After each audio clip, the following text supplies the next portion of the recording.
तारक नाम सभी समय, बोलो सत्य ओम सिद्धाय नमः। जय सत्यम सिद्धाय नमः। जय सत्य ओम सिद्धाय नमः। गुरुजी आशीर्वाद। गुरुजी, एक भक्त का प्रश्न आया है, वो स्वप्न को लेकर आया, वो उसका अर्थ जानना चाहता है। उसने बताया है कि गुरुजी, मैं गंगा किनारे जा रहा था स्वप्न में, और वहाँ पर अचानक मुझे एक मगरमच्छ दिखाई दिया। वो अचानक झपट रहा था, और इससे रिलेटेड गुरुजी मुझे भी काफ़ी समय पहले एक स्वप्न दिखाई दिया था मगरमच्छ का ही।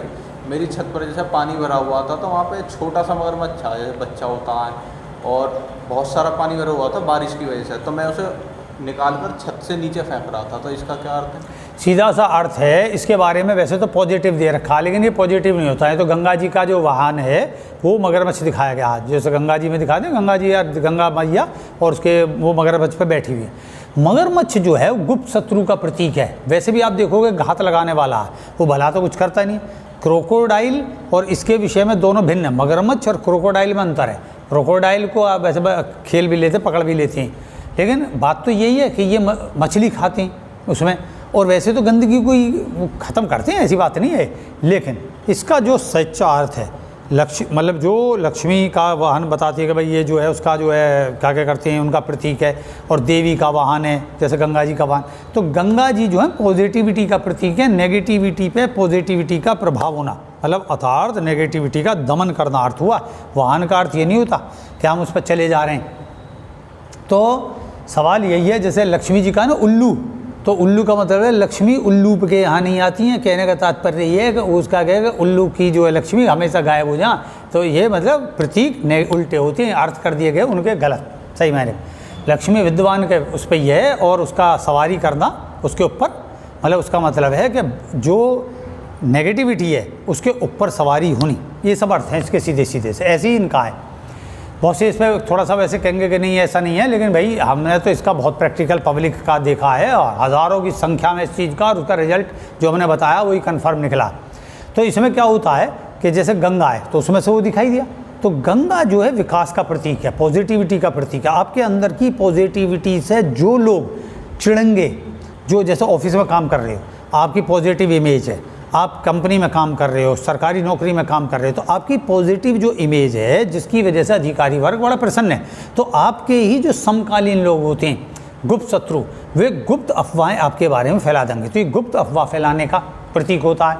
ये चुपचानी आपको हानि पहुंचाने का प्रतीक होता है।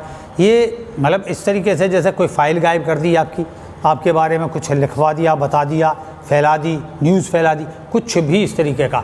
तो सीधा सा है कि आपको जब विकास के क्रम पर चल रहे हो तो सावधान रहना चाहिए कि इनसे गुप्त शत्रुओं से। खासकर उस अफवाह को सुना आपने तो उसका दमन करने का प्रयास तरीके से करें, अन्यथा वो आपके लिए हानिकारक हो जाएगी। ये अब मान लो जैसे तेने छत का प्रतीक होता है उन्नति, और जल है विकास का प्रतीक। उन्नति कारक विचारधारा, छत जो है वैसे हमारी भाषा में हमारा सिर भी होता है। तो हमारी जो है पॉजिटिविटी पर एक छोटे रूप में, किसी भी रूप में कोई भी नेगेटिविटी का आघात होना, ये है इसका अर्थ। कि कोई नेगेटिविटी, कोई विचार, कोई अफवाह, कोई हमारे अंदर ही एक कॉन्फिडेंस लूज़ करने लायक कोई ऐसा विचार वो हमारे अंदर पनप रहा है। तो ये पनप रहा विचार, उसको जान लें, और उस डर से जो है आप उससे डर से कहते हैं ना, उससे बाहर निकाल के फेंक रहा हूँ। जो मेरी पॉजिटिविटी है, जो मेरे सिर है, मेरी छत है, उससे मैं बाहर निकाल के उसे फेंक रहा हूँ। तो ये फेंकना, उस पर विजय प्राप्त करना हुआ। तो सीधा सा अर्थ है इनका। तो चूँकि लोग बाग बस मन घड़ंत पे ही कर लेते हैं, रियल में प्रैक्टिकल नहीं होते। हमें तो भाई 30-40 साल हो गए इसको देखते हुए भक्तों को, और भक्तों में थोड़ी बहुत संख्या में नहीं, थोक में संख्या देखा, और हर आदमी आगे सपने भी सुनाता है, हम वैसे भी बता देते हैं। तो इसके लिए मैंने ये बताया, इसलिए मैंने ये स्वप्न का सीधा चैनल स्थापित कराया कि भाई इससे सीधा सीधा सुनो और सीधा सीधा आंसर देखो। मैं कहीं पढ़ के नहीं बोलता, अनुभव के आधार पे। तो समझ में आ गई इसका, पॉजिटिविटी पर नेगेटिविटी का गुप्त हमला, ये प्रकार है इसका। तो अपनी पॉजिटिविटी डेवलप करो और गुप्त अफवाहों को कंट्रोल में करो, उखलो मत रहा उनसे, ध्यान रखो। बस फिर कोई सवाल होगा जवाब दूंगा। जय सत्यम सिद्धाय नमः। जय सत्यम सिद्धाय नमः।